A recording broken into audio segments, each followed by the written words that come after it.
the entire agri-food sector bears the brunt of the climate crisis. Pour parler d'agriculture et d'Europe à la jeunesse. Proteste der Landwirte zeigen, wie wichtig der strategische Dialog ist. La PAC, c'est plus du tiers du budget total de l'Union européenne. We have to find a new consensus on the future of agriculture. Le 1er décembre 2024, une nouvelle Commission européenne a pris ses fonctions pour un mandat de 5 ans. Cela signifie pour nous un nouveau commissaire à l'agriculture et à l'alimentation qui sera responsable d'un large éventail de politiques qui façonnent l'agriculture, soutiennent les communautés rurales et aident les agriculteurs à continuer à produire des denrées alimentaires de qualité pour l'Europe et au-delà.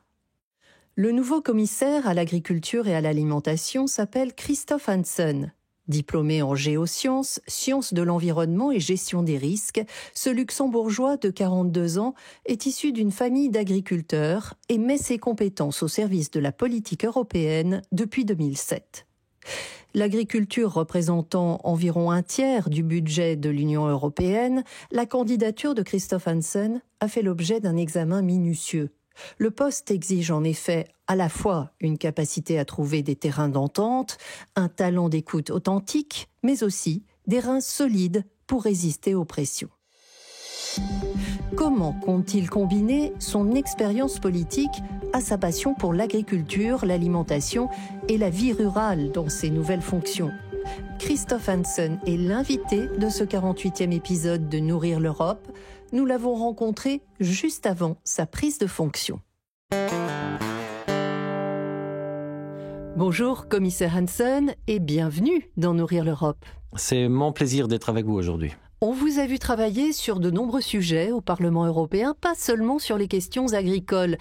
Pourquoi le portefeuille de l'agriculture aujourd'hui ? C'est la présidente qui a pris cette décision-là. Évidemment, elle a suivi de près les dossiers sur lesquels j'ai travaillé. J'ai travaillé sur le Brexit, j'ai travaillé sur les plans stratégiques de l'agriculture, de la PAC. Donc effectivement, beaucoup de sujets qui sont directement ou indirectement en lien. J'ai travaillé sur la déforestation, donc beaucoup de sujets qui touchent à l'agriculture.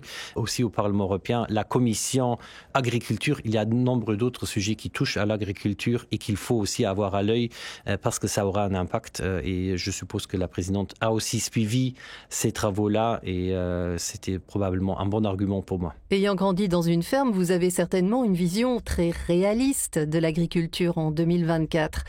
Lors de votre audition de confirmation au Parlement européen, vous avez déclaré que vous aviez vu les bons et les mauvais moments du métier d'agriculteur. Vous pouvez préciser ? Oui, les bons moments, c'est évidemment quand vous êtes sur la production, quand vous êtes dehors, en plein air, en train de rentrer le foin, de travailler avec le bétail. C'est ça, les bons moments. Mais on a aussi dû constater que c'est une charge croissante administrative que d'abord mon père a vécu, qu'ensuite mon frère a vécu en plus. Vous êtes devant les papiers, vous êtes devant l'ordinateur. C'est pas ça qu'un agriculteur veut faire et donc il faut vraiment travailler à lui faciliter les tâches dans le futur. Il veut travailler avec le bétail, il veut travailler avec ses terres et il veut produire des aliments sains pour nos citoyens. C'est ça le devoir et la volonté de faire aussi des agriculteurs.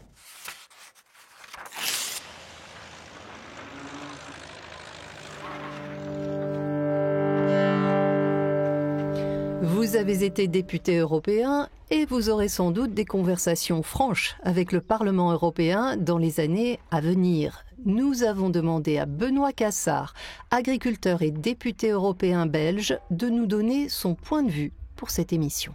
Nos agriculteurs souffrent d'une concurrence déloyale et perdent en compétitivité. Alors, monsieur le commissaire, l'Europe doit-elle abandonner son autonomie alimentaire ou va-t-elle enfin avoir le courage de protéger ses agriculteurs face à un libre-échange débridé ? Monsieur le commissaire, comment comptez-vous aborder le développement des accords commerciaux avec les pays tiers au niveau agricole ? Je pense que notre agriculture a besoin aussi de pouvoir exporter. L'année 2023, on a exporté pour une valeur globale de 230 milliards d'euros. Donc, c'est important d'avoir des marchés ouverts auxquels on peut accéder et où on peut vendre nos produits de qualité avec une haute valeur ajoutée. Ça bénéficie nos agriculteurs, mais évidemment, on aura aussi des importations où on doit veiller très clairement, premièrement, aux quantités qui vont être importées dans le marché, mais aussi à la qualité, donc les méthodes de production, que ce soit le bien-être animalier, mais aussi les produits phytosanitaires utilisés sur cette production. On doit mieux prévenir et je pense qu'on doit aussi déjà intervenir beaucoup plus tôt au niveau international. Quand on parle par exemple de la FAO, c'est là où on définit les standards et c'est là qu'on doit intervenir beaucoup plus tôt afin de pouvoir aussi éliminer des produits et des productions qui ne respectent pas nos standards européens. Je pense que ça, c'est un chemin pour aller de l'avant. Alors, il est toujours de bon ton de parler des 100 premiers jours. Quelle est votre vision pour ces 100 premiers jours ? La vision pour les 100 premiers jours ne va pas être quelque chose que je vais développer enfermé dans mon petit bureau ici à Bruxelles. C'est quelque chose que je veux développer avec les acteurs du terrain. C'est très important de voir aussi de première main les problèmes et les possibilités sur le terrain. Et on sait qu'on a de nombreux problèmes. On a un problème de relève générationnelle très important. On a en ce moment seulement 12% des agriculteurs européens qui sont à moins de 40 ans. C'est un grand problème. C'est une faille démographique et ça va aussi causer des problèmes si on veut garantir la sécurité alimentaire dans le futur. Donc on doit rendre le job d'agriculteur plus attractif et ça je veux aussi le faire dans le cadre d'un dialogue avec la jeunesse début décembre. Ensuite il faut aussi renforcer la rémunération de nos agriculteurs, pas seulement avec des subventions parce qu'on sait qu'un budget c'est limité. Il faut qu'ils reçoivent aussi un revenu décent de leur production même et on constate que dans la chaîne de valeur, il y a souvent quelque chose qui n'est pas balancé. Donc, on doit trouver aussi les moyens qu'ils reçoivent un prix correct pour leur production. Et là, je pense qu'on doit procéder à une révision partielle de l'organisation commune des marchés, notamment en organisation de producteurs où les agriculteurs auront une position de force envers les grands négociateurs. Je pense que ça, c'est clé. Ensuite, on a aussi une directive sur les pratiques commerciales déloyales. Et là aussi, il faut être sûr que ça fonctionne aussi dans le contexte transfrontalier. Et ça aussi, on va adresser dans les premières semaines de mon mandat.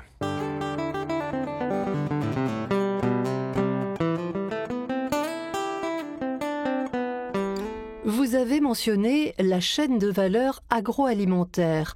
Dans les orientations politiques de la Commission, la présidente von der Leyen a déclaré que l'Europe devait corriger les déséquilibres existants en la matière. Il est important pour nos auditeurs de comprendre ce que cela signifie pour vous, puisque l'interprétation est variable selon qu'on appartient à telle ou telle partie prenante. Je vous propose d'écouter 3 interventions, à commencer par celle de Agustín Reina du Bureau européen des unions de consommateurs. Ma question est la suivante. Comment allez-vous garantir une chaîne d'approvisionnement alimentaire équitable pour les agriculteurs et les consommateurs ? Et proposerez-vous des politiques visant à améliorer l'accès à une alimentation saine et durable dans la future vision pour l'agriculture et l'alimentation ? Nous avons aussi tendu notre micro à Dirk Jacobs de Food Drink Europe. Les fabricants européens de produits alimentaires et de boissons jouent un rôle essentiel dans la mise en place de systèmes alimentaires durables, résilients et compétitifs. Nous serons ravis de collaborer avec lui et d'en savoir plus sur ses projets pour soutenir la compétitivité de notre secteur, tout en pensant aux objectifs de durabilité et de sécurité alimentaire de l'UE.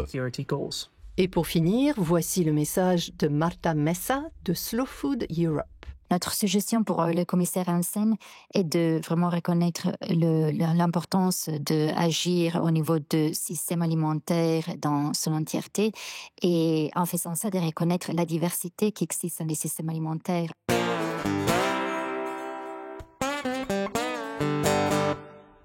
Durabilité, résilience, diversité, équité, santé, correction des déséquilibres. Comment comptez-vous concilier ces attentes ? C'est clairement un défi, mais ce n'est pas infaisable et je pense que c'est quelque chose qu'on doit faire avec les acteurs du terrain.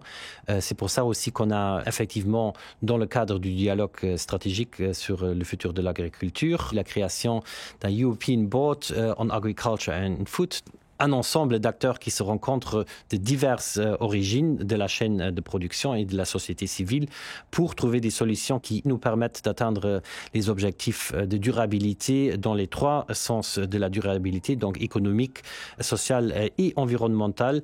Donc je suis confiant qu'on trouvera des solutions viables pour la société et viables pour les producteurs. Ensuite, il faut aussi effectivement constater que dans la chaîne de valeur, il y a des choses qui fonctionnent mal. C'est pour ça qu'on a maintenant l'observatoire sur la chaîne agroalimentaire. C'est un élément très important qui nous permettra de voir où sont les défauts et de nous permettre de mieux les adresser aussi. Assurer le renouvellement des générations dans l'agriculture, c'est une question cruciale que nous avons abordée de nombreuses fois dans Nourrir l'Europe. Qu'est-ce que vous comptez faire pour inciter les jeunes à revenir à la terre, tout simplement ? Effectivement, il n'y a que 12% actuellement des agriculteurs qui ont moins de 40 ans. C'est un énorme défaut et c'est une énorme insécurité pour l'entièreté de notre production agricole du futur et pour la sécurité alimentaire. Donc c'est quelque chose qu'on doit prendre en main. On doit aussi constater les raisons pourquoi les jeunes ne veulent plus ou ne peuvent pas reprendre des exploitations agricoles ou même en fonder une. Je pense que l'accès à la finance, c'est un très grand défi. On peut résoudre certaines choses avec un appui plus ciblé sur les jeunes, sur les newcomers dans la profession. Mais ça seul ne va pas suffire. Il faut aussi qu'ils aient les prêts nécessaires. Les banques hésitent beaucoup parce que nous, comme législateurs, on change trop souvent les règles. Donc ça ne donne pas de sécurité ni à l'agriculteur, ni à l'institution financière qui doit financer cela. Donc on doit changer ça. Je suis aussi en contact avec la présidente de la Banque européenne d'investissement pour justement débloquer des fonds spécifiques et des aides spécifiques pour avoir des prêts pour les jeunes agriculteurs. Il faut aussi voir l'accès aux terres qui pose énormément de problèmes. Donc on va aussi lancer un observatoire sur la transparence de l'acquisition des terres parce qu'on voit aussi qu'il y a des investissements, beaucoup d'investissements de non-agriculteurs ou même des organisations de pays tiers. Donc effectivement, on doit vraiment avoir cela à l'œil et faire quelque chose pour que cet accès soit facilité. Il y a beaucoup d'autres éléments à citer. Il y a aussi la work-life balance. Donc, on doit aussi miser sur la technologie pour que les agriculteurs et agricultrices puissent aussi avoir une vie décente à côté de l'économie. Et je pense que ça, c'est très important à assurer également, notamment aussi avec des fonds pour le développement rural. Ça va rester un grand défi pour le futur. Vous avez mentionné votre travail en tant que député européen sur les questions environnementales, en particulier dans le domaine de l'agriculture. Nous avons demandé à Marco Cantiero de Greenpeace quelles étaient les préoccupations de son organisation pour les 5 prochaines années. Il vous a adressé cette question. Ferez-vous en sorte que la prochaine PAC aide enfin les agriculteurs qui en ont réellement besoin et récompense ceux qui investissent dans la durabilité, comme demandé par le dialogue stratégique?